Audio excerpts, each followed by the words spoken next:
গল্পটি captain Richard ফিলিপসের জীবনের এক সত্য ঘটনা। কিভাবে ক্যাপ্টেন রিচার্ড ফিলিপস সমুদ্র দস্যুদের হাত থেকে নিজের জাহাজ ও তার লোকজনের জীবন বাঁচায় এবং যখন দস্যুরা তাকে ধরে নিয়ে যায় তখন কিভাবে ক্যাপ্টেন রিচার্ড ফিলিপস পুরো পরিস্থিতি মোকাবেলা করে সেই কাহিনীই বলা হয়। গল্পে শুরু হয় সোমালিয়ার একটি সমুদ্র তট থেকে। সেখানে কিছু লোক আসে এবং যাদের হাতে বন্দুক থাকে তারা সৈকতে থাকা মানুষদের বলে যে এইবার তাদের সমুদ্রে গিয়ে একটি বড় জাহাজ দখল করে আনতে হবে। আসলে তারা সবাই সমুদ্র দস্যু। সৈকতে থাকা বহু লোকও তাদের সঙ্গে যেতে চায় কারণ সেখানে অত্যন্ত দারিদ্র এবং টাকার মারাত্মক অভাব। তারপর সেখান থেকে দুইটি ছোট নৌকা এবং একটি বড় নৌকা সমুদ্রের দিকে রওনা হয়। সেই নৌকাগুলোর যাত্রীরা গভীর সমুদ্রে অবস্থানরত জাহাজগুলোর কার্যকলাপ নজরে রাখে। তারা বুঝে যে এদের ওপর হঠাৎ আক্রমণ করা প্রায় অসম্ভব। ঠিক তখনই তারা একটি জাহাজ দেখতে পায়। তা তাদের সবার দৃষ্টি আকর্ষণ করে। জাহাজটি অনেক দূরে থাকে এবং সেটা ধীরে ধীরে জলদস্যুদের দিকেই এগিয়ে আসতে থাকে। আসলে জলদস্যুরা সেই বড় জাহাজটির যোগাযোগ ফ্রিকোয়েন্সি হ্যাক করে নেয়, তাই জাহাজে কি কথা হচ্ছে তারা সবই শুনতে পারে। জলদস্যুদের জানা থাকে যে সেই বিশাল কার্গো জাহাজটি ঠিক তাদের রুট দিয়েই যাবে। এদিকে গল্পটি সেই কার্গো জাহাজের দিকেই চলে যায়। সেই জাহাজের ক্যাপ্টেনের নাম রিচার্ড ফিলিপস। ফিলিপস জানতে পারে যে যেদিকে তাদের জাহাজ অগ্রসর হয় তা অত্যন্ত বিপজ্জনক এলাকা এবং সেখানে সমুদ্র দস্যুদের সংখ্যাই বেশি থাকে, তাই ফিলিপস আগেই সতর্ক থাকে। ফিলিপস যখন দূরবীন নিয়ে সমুদ্রের দিকে তাকায় তখন ফিলিপস দূরে কিছু যেন দ্রুত গতিতে এগিয়ে আসতে দেখে, যদিও তখন সেটা বেশ দূরেই থাকে। কিন্তু যখন ফিলিপস রাডার চেক করে তখন নিশ্চিত হয়ে যায় যে কেউ তাদের জাহাজকে অনুসরণ করছে। ফিলিপস তৎক্ষণাৎ তার ক্রু সদস্যদের বলে জাহাজের গতি বাড়াতে। জাহাজ তখন গতি বাড়াতেই দস্যুদের নৌকাগুলোও তাদের দিকে দ্রুত অগ্রসর হতে শুরু করে এবং সেখানে ক্যাপ্টেন রিচার্ড ফিলিপস বুঝে যায় যে তারা কোনো সাধারণ মানুষ নয়, তারা সমুদ্র দস্যু যারা তাদের জাহাজ লুট করতে আসছে। ফিলিপস তৎক্ষণাৎ সেই তথ্য ইউকে মেরিটাইম ট্রেড অপারেশন দুবাইয়ে পাঠায়। অপারেটর জানায় যে ফিলিপস অভিযোগ নথিভুক্ত করে এবং বলে সব দরজা বন্ধ করে দিতে কারণ পরিস্থিতি বিপজ্জনক হতে পারে। ক্যাপ্টেন ফিলিপস জোর দিয়ে বলে যে তারা মোটেও মৎস্যজীবী নয়। তারপর ক্যাপ্টেন ফিলিপস আবার দূরবীন দিয়ে নৌকাগুলোর দিকে তাকায়। এইবার নৌকাগুলো মাত্র 1 মাইল দূরে থাকে এবং স্পষ্ট দেখা যায় নৌকাগুলোতে থাকা প্রত্যেক মানুষের হাতেই অস্ত্র। অর্থাৎ তখন আর সন্দেহ থাকে না যে এরা সত্যিই জলদস্যু। ক্যাপ্টেন ফিলিপস আবার কোস্ট গার্ডের সঙ্গে যোগাযোগ করার চেষ্টা করে, এর আগেও চেষ্টা করে কিন্তু সংযোগ হয় না। এরপরও ক্যাপ্টেন ফিলিপস বার্তা পাঠায়, আমাদের পিছু নিয়েছে দুইটি ছোট নৌকা যেগুলোতে সশস্ত্র দস্যুরা আছে এবং সম্ভবত তাদের বড় নৌকাটিও কাছেই কোথাও আছে। আসলে ক্যাপ্টেন ফিলিপস জানতে পারে যে দস্যুরা তাদের সমস্ত কথোপকথন শুনছে। সত্যি দস্যুরা প্রতিটি কথা মনোযোগ দিয়ে শুনতে থাকে। ঠিক তখনই ক্যাপ্টেন ফিলিপস হঠাৎ নিজের কণ্ঠ বদলে বলে যে 5 মিনিটের মধ্যে আমাদের কাছে মার্কিন নৌবাহিনীর হেলিকপ্টার পৌঁছে যাবে সাহায্য করতে।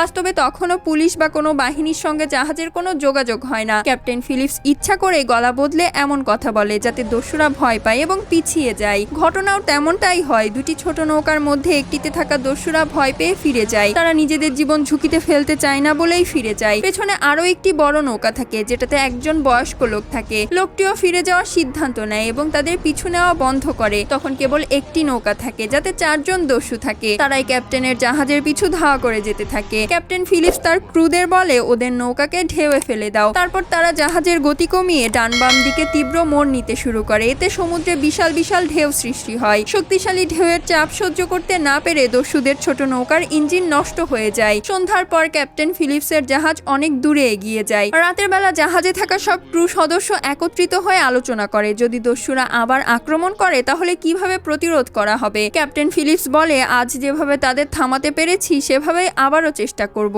আমাদের কাজ দস্যুদের সঙ্গে যুদ্ধ করা নয়, আমাদের কাজ শুধু মালপত্র নিরাপদে এক জায়গা থেকে আরেক জায়গায় পৌঁছে দেয়া। ক্যাপ্টেন ফিলিপস আরো প্রস্তাব দেয় যে আমরা কেন পথ বদলাই না, এমন অঞ্চলে গেলে কেমন হয় যেখানে দস্যুরা খুব কম আসে। যদি আমরা জাহাজকে সর্বোচ্চ গতিতে চালাই তাহলে 8 ঘন্টায় আমরা 100 থেকে 150 মাইল দূরত্ব অতিক্রম করতে পারবো। ক্যাপ্টেন ফিলিপস সবাইকে বোঝায় যে আফ্রিকার সেই সমুদ্র অঞ্চলে 5টি পৃথক দস্যু দল সক্রিয় থাকে, তাই যে কোনো মুহূর্তে দস্যুদের মুখোমুখি হওয়ার সম্ভাবনা আছেই। সেই কারণেই তাদের উচিত নির্ধারিত নিরাপদ পথেই এগিয়ে যাওয়া। পরদিন সকালে আবারও দেখা যায় সেই একই দস্যুদের নৌকা যারা দূর থেকে তাদের দিকে এগিয়ে আসতে থাকে। দস্যুদের নৌকার ইঞ্জিন আগের দিন নষ্ট হয়ে যায় কিন্তু সকালে তারা আবার নতুন করে ক্যাপ্টেন ফিলিপসের জাহাজের পিছু ধাওয়া করতে শুরু করে। ক্যাপ্টেন ফিলিপস দূরবীন দিয়ে সব দেখে এবং সঙ্গে সঙ্গে সমুদ্র পুলিশকে কল করে। এইবার তাদের সঙ্গে যোগাযোগ সফল হয়। ক্যাপ্টেন ফিলিপস জানায় যে কিছু দস্যু আমাদের জাহাজে আক্রমণ করতে চলেছে। সমুদ্র পুলিশ উত্তর দেয় যে তারা যত দ্রুত সম্ভব সাহায্য পাঠানোর চেষ্টা করবে। এদিকে ক্যাপ্টেন ফিলিপস জাহাজের চারপাশে থাকা শক্তিশালী পানির প্রেসার পাম্প চালু করে দেয় যাতে তীব্র চাপের কারণে দস্যুদের নৌকা জাহাজের খুব কাছে আসতে না পারে। তারা দস্যুদের ওপর পানির প্রেসার দিয়ে আঘাত করার চেষ্টা করে করে, কিন্তু দস্যুরা পাশ কাটিয়ে ওপর দিকে উঠতে থাকে।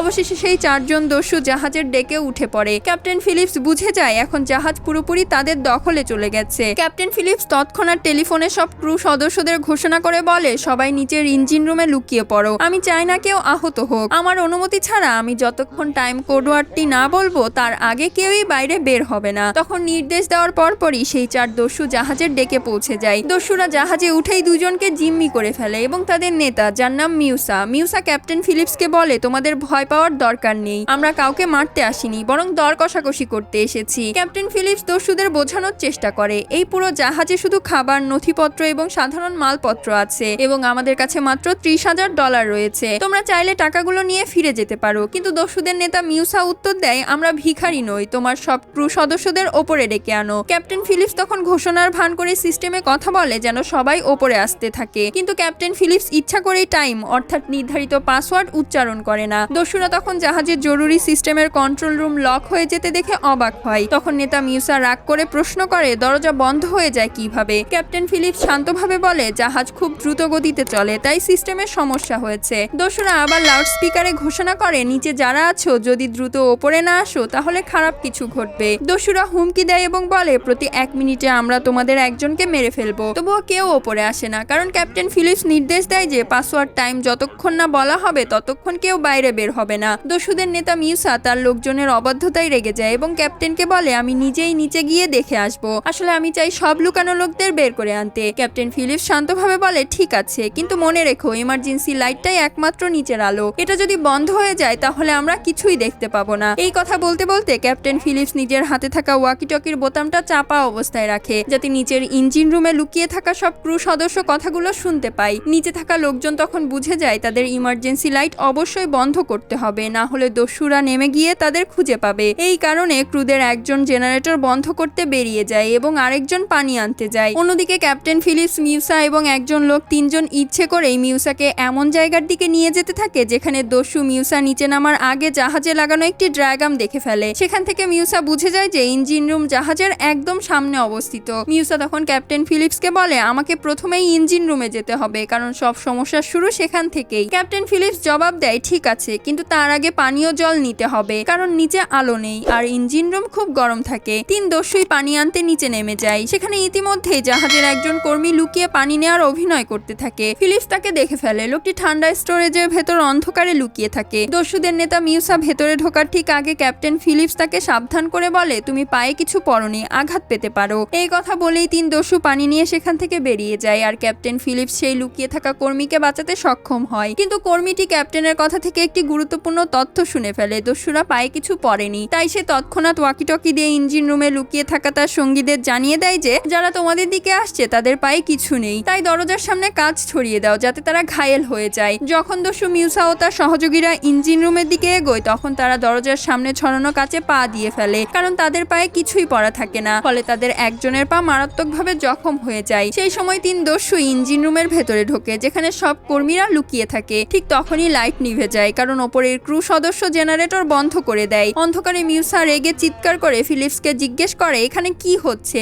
আলো কেন গেল? ক্যাপ্টেন ফিলিপস তখন শান্তভাবে উত্তর দেয়, আমি কিছুই জানি না, আমি তো তোমার সঙ্গেই আছি, চলো আমরা ওপরে যাই, অন্ধকারে কাউকে খুঁজে পাওয়া অসম্ভব। মিউসা বলে, আমি তোমার বন্ধুদের খুঁজে বের করে আনবো। এদিকে যে দস্যুর পা কেটে যায় সে তীব্র যন্ত্রণায় ছটফট করতে থাকে। তাই মিউসা ক্যাপ্টেন ফিলিপসকে নির্দেশ দেয়, তোমরা 2 জন, তুমি আর এই আহত লোকটিকে ওপরে নিয়ে যাও, আমি তোমাদের লোকদের খুঁজবো। ক্যাপ্টেন ফিলিপস আহত দস্যুটিকে নিয়ে ওপরে উঠে যায় আর মিউসা ইঞ্জিন রুমে ঢুকে তার ক্রুদের খোঁজ শুরু করে। অন্যদিকে জাহাজের উপরিভাগে ক্যাপ্টেন ফিলিপস এবং সেই আহত দস্যুর মধ্যে আরেকটি টানটান পরিস্থিতি তৈরি হতে থাকে। ক্যাপ্টেন ফিলিপস এবং আহত দস্যুটি উপরের কন্ট্রোল রুমে পৌঁছে যায়। ঠিক তখনই ইঞ্জিন রুমে লুকিয়ে থাকা ক্রু সদস্যরা রেডিও ব্যবহার করে দস্যুদের উদ্দেশ্যে একটি বার্তা পাঠায়, যদি তাদের জীবিত দেখতে চাও তাহলে ক্যাপ্টেন ফিলিপস এবং বাকিদের মুক্তি দিতে হবে। ক্যাপ্টেন ফিলিপস রেডিওতে মিউসার সঙ্গে কথা বলে এবং বলে, আমি জানি তোমাদের নৌকাটি খুব ভালো অবস্থায় নেই, চাইলে আমরা তোমাদের একটি লাইফ বোট দিতে পারি, সাথে আমরা যে $30,000 নিয়ে চলেছি সেটাও তোমরা নিতে পারো এবং ঘটনাটা আমরা এখানেই শেষ করে দেই। মিউসা প্রস্তাবটি মেনে নেয়। তারপর ক্যাপ্টেন ফিলিপস সেই $30,000 বের করে দেয়। একই সঙ্গে ক্যাপ্টেন ফিলিপস জাহাজের 3 দস্যুর একজনকে দেখিয়ে দেয় কিভাবে লাইফ বোট চালানো যায় এবং কিভাবে সেটা পানিতে নামাতে হয়। দস্যুরা বলে, মিউসাকে ছেড়ে দাও। তারপর মিউসাকে ছেড়ে দেওয়া হয় এবং মিউসা লাইফ বোটে উঠে পড়ে। কিন্তু ঠিক সেই সময় মিউসা পেছনে দাঁড়িয়ে থাকা দস্যু দস্যুকে একটি সংকেত দেয়। সংকেত পাওয়া মাত্র সেই দস্যু ক্যাপ্টেন ফিলিপসের মাথার পেছনের দিকে আঘাত করে। তারপর দস্যুরা দ্রুত লাইফ বোটের দরজা বন্ধ করে ফেলে এবং লাইফ বোটটি সাগরে নামিয়ে দেয়। দস্যুরা তখন লাইফ বোটটি পানিতে নামিয়ে ক্যাপ্টেন ফিলিপসকে অপহরণ করে নিয়ে যায় এবং দস্যুরা তাকে সেই ছোট সেফটি বোটে করে সঙ্গে করে নিয়ে যায়। অন্যদিকে বড় কার্গো জাহাজটি, যেটা তখনও সমুদ্রে চলতে থাকে, তখন সেটা লাইফ বোটের পেছন পেছন এগোতে থাকে, কারণ ক্রুরা চায় না যে ক্যাপ্টেন ফিলিপস তাদের চোখের আড়াল হয়ে যাক। এদিকে সেই খবর মার্কিন নৌবাহিনীর ইউএস নেভির কাছেও পৌঁছে যায়। তারা দ্রুত বিশেষ নজরদারির জাহাজ পাঠায়, যেগুলোর সঙ্গে ক্যামেরা সংযুক্ত ড্রোনও থাকে। এসবের মাধ্যমে তারা লাইফ বোটটির গতিবিধি নজরে রাখতে থাকে। লাইফ বোটটি ধীরে ধীরে সোমালিয়ার উপকূলের দিকে এগোতে থাকে এবং সেখানেই দস্যুদের ঘাঁটি। সেখানে পৌঁছে তারা ক্যাপ্টেন ফিলিপসের কোম্পানির কাছ থেকে মুক্তিপণ দাবি করতে চায়। এদিকে লাইফ বোটের 4 দস্যুর মধ্যেও অশান্তি বাড়তে থাকে এবং তাদের নেশাদ্রব্য প্রায় শেষ হয়ে যায়, তাই তারা একে অপরের সঙ্গে ঝগড়া শুরু করে। তখন পরিস্থিতি ক্রমে উত্তেজনাপূর্ণ হয়ে ওঠে। সেই সময় ইউএস নেভি পাশেই উপস্থিত থাকে এবং তারা ক্যাপ্টেন ফিলিপসের মূল জাহাজের কন্ট্রোল রুমে যোগাযোগ পাঠায়। এটা দেখতে পেয়ে 4 দস্যুই চরম ভয় পেয়ে যায়। ইউএস নেভির কমান্ডার রেডিওতে বলে, দেখো,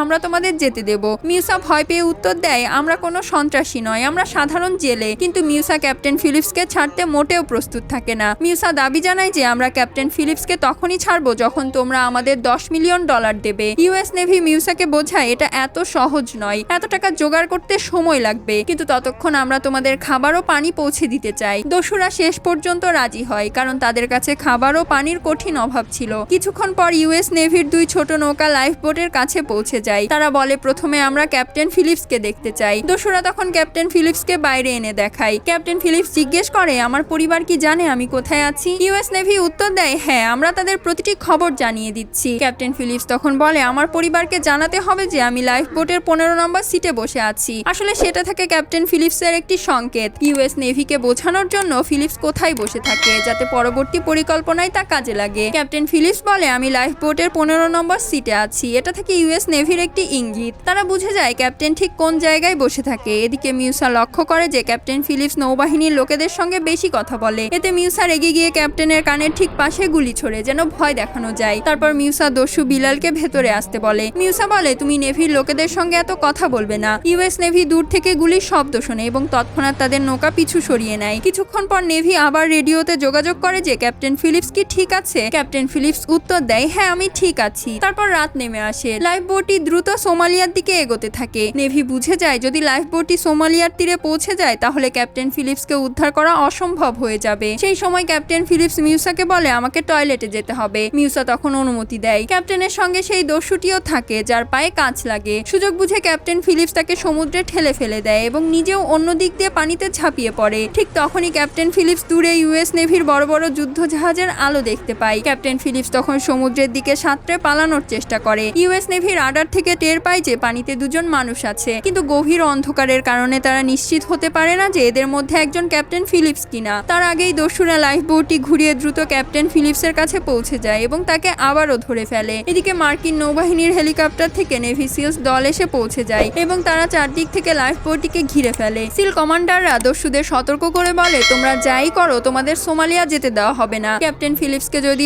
এখনই ছেড়ে দাও আমরা তোমাদের নিরাপদে যেতে দেব। কিন্তু দস্যুরা জানে এটা কখনোই সত্য হবে না। মিউসা তখন বন্দুকের মুখে ক্যাপ্টেন ফিলিপসকে বাইরে আনে এবং রেডিওতে হুমকি দিয়ে বলে, যদি তোমরা একটুও চালাকি করো আমি তাকে মেরে ফেলবো। সেই সময় ইউএস নেভির এক অফিসার রেডিওতে বলে, আমরা ইতিমধ্যেই তোমাদের প্রধানের সঙ্গে কথা বলেছি। আমরা তোমাদের 4 জনের নাম, পরিচয়পত্র এবং সম্পূর্ণ তথ্য জানি। আমরা এখনো তোমাদের সঙ্গে সমঝোতা করতে প্রস্তুত। নেভি অফিসার রেডিওতে দস্যুদের বলে, তোমাদের মধ্যে একজনকে আমাদের কাছে আসতে হবে আলোচনা চালিয়ে যেতে। মিউসা এতে রাজি হয় এবং বলে যে সে নেভির সঙ্গে দেখা করতে প্রস্তুত। কিন্তু পরের মুহূর্তে ইউএস নেভির 2 ড্রাইভার সাঁতরে লাইফ বোটের কাছে পৌঁছে যায়। তারা গোপনে লাইফ বোটে একটি দড়ি বেঁধে দেয় যাতে লাইফ বোটটি নেভির নিয়ন্ত্রণে চলে আসে। পাশাপাশি তারা লাইফ বোটে একটি বিশেষ ডিভাইসও লাগিয়ে দেয় যা লাইফ বোটের ভেতরে প্রতিটি কথোপকথন সরাসরি নেভির মনিটরে পৌঁছে দেয়। তারপর নেভি সিলরা মিউসাকে বিশেষ একটা ড্রেস দেয় যাতে ট্র্যাকিং এবং সুরক্ষা সিস্টেম যুক্ত থাকে এবং তাকে বলে, তোমরা আসল জায়গায় ফিরে বসো। তারপর মিউসাকে নেভির নৌকায় নিয়ে যাওয়া হয় আলোচনা চালানোর জন্য।